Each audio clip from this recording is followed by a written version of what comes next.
নারী দিবসে সবাইকে জানাই অনেক ভালোবাসা, অনেক শুভেচ্ছা।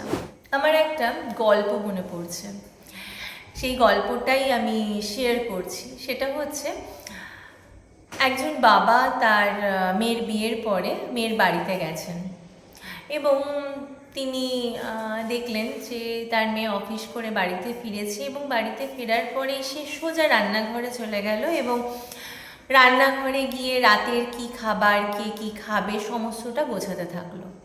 কিছুক্ষণ পরে ভদ্রলোক দেখলেন তার জামাই বাড়িতে ফিরেছে এবং এসে টিভির রিমোটটা নিয়ে বসে গেছে। বা ভদ্রলোক সবটা খেয়াল করলেন এবং পরের দিন সেম মেয়ে যখন অফিস চলে যায় তখন ভদ্রলোক একটা চিঠি লিখে মেয়ের ঘরে তারপরে বাড়িতে ফেরেন। সেই চিঠিটা খুব সুন্দর ছিল। সেই চিঠিটাই বলার যে তিনি সেটা লিখেছেন, আই এম এক্সট্রিমলি সরি। আমি ছোটোবেলায় যখন বাড়িতে ফিরতাম তোমার মা ঠিক এইভাবে সমস্তটা নিজের হাতে হ্যান্ডেল করতেন। তিনি সমস্তটা গুছিয়ে রাখতেন, কে কী খাবে, কি হবে, কোথায় কি করতে হবে সবটা। এবং আমি এসে আমি এই রিমোট নিয়ে দেখতাম, আমি আমার মোবাইল দেখতাম, আমার যদি কারোর সাথে কথা বলার থাকতো সেটা করতাম। এবং তুমি এটা দেখেই বড় হয়েছো এবং আজকে তুমি ঠিক সেটাই করছো। এবং এই দোষটা তোমার নয়, এই দোষটা আমার। কারণ আমি যদি সেই ছোটোবেলা থেকে এটা না করতাম, তুমি তাহলে এরকমভাবে জাস্ট অফিস থেকে ফিরে এসে নিজের দিকে একটু না তাকিয়ে তুমি রান্নাঘরে যেতে না বা রান্নাঘরে গিয়ে সমস্তটা নিজের কাঁধে নিয়ে নিতে না।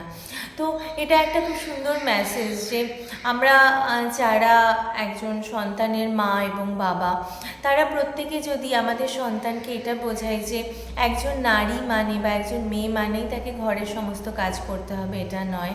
সমস্ত কিছু শেয়ার করাটা খুব দরকার। আর নারী মানেই আলো, নারী মানেই অনুপ্রেরণা, নারী মানেই স্বপ্ন দেখা। সবটা শুরু সেই নারী থেকে, সেই শক্তি থেকে, সেই প্রকৃতি থেকে।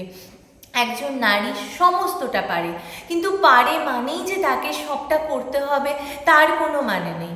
একজন নারীকে না বলতে শেখাটা খুব দরকার, যে আমি পারি না বা আমি করব না, আমার ভালো লাগছে না। এই স্বাধীনতাটা, এই বাক স্বাধীনতাটা কিন্তু আজকের প্রজন্মে এসে আমার মনে হয় একজন নারীর প্রচণ্ডভাবে দরকার। আর as a healer, as a lifestyle transformer আমি বলবো যে ফিজিক্যাল হেলথের সঙ্গে সঙ্গে একজন নারীর মেন্টাল হেলথের প্রতি প্রচণ্ডভাবে যত্নশীল হওয়া দরকার।